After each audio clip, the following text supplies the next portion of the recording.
استاد جی السلام علیکم رحمۃ اللہ وبرکاتہ۔ آپ سلامت رہیں، سدا خوش رہیں،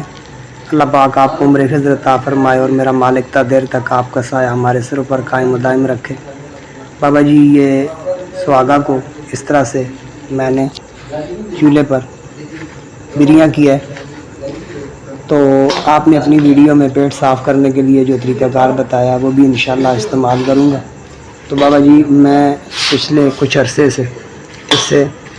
جو کام لے رہا ہوں وہ یہ ہے کہ اگر کسی کو بلغم وغیرہ بہت زیادہ ہو جائے، یعنی کہ سینے کا انفیکشن ہو جائے، تو اس کی مکئی کے دانے جتنی ایک خوراک 2 چمچ شہد میں ملا کر دیتا ہوں، اور بفضل خدا اللہ کے فضل و کرم سے 1 ماہ استعمال کرنے کے بعد سینے پر کسی قسم کا بھی کوئی ریشہ نہیں رہتا، گلا بھی صاف ہو جاتا ہے اور نظام ہضم بھی بہت اچھا ہو جاتا ہے۔ یہ میں نے بالخصوص اپنے بھائی کے لیے تیار کیا ہے کہ اس کو ہم کافی جگہ پر لے کر گئے، وہ کچھ اللہ والا سب لوگ بندہ ہے تو کوئی صحیح بات بتا نہیں سکتا، تو اسے 1 سال سے بہت تکلیف تھی اور ہم نے کافی جگہ پر اس کو ہاسپیٹل وغیرہ میں لے کر گئے اور بھی کافی علاج کروایا، مگر کوئی خاص اسے آرام نہیں آیا۔ تو میں نے اللہ کے فضل و کرم سے آپ کے بتائے ہوئے طریقے پر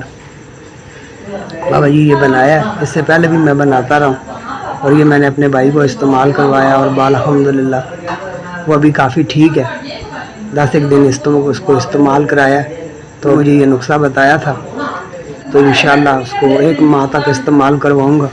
تو انشاءاللہ وہ اللہ کے فضل و کرم سے پہلے تو وہ کھانا بھی نہیں کھا سکتا تھا، جیسے ہی کوئی نوالا اس کے منہ میں ڈالے تو وہ کیا وغیرہ کر دیتا تھا، تو ابھی الحمدللہ وہ کھانا بھی کھاتا ہے، کمزوری اسے کافی ہے، تو یہ انشاءاللہ اس کو دے رہا ہوں اور ایک ساتھ میدے کی اکسیر بنا کر دی ہے۔ تو آپ اپنی دعاؤں میں مجھے یاد رکھیے گا اور میرے لیے دعا فرمائیے گا کہ اللہ پاک میرے ہاتھ میں مزید شفا ڈالے اور میرا مالک اپنی مخلوق کی خدمت کرنے کی توفیق عطا فرمائے۔ آپ کی دعاؤں کا طلبگار آپ کا شاگرد تحصیل ٹیکسلا ضلع راولپنڈی سے طارق محمود۔ استاد جی السلام علیکم ورحمۃ اللہ وبرکاتہ۔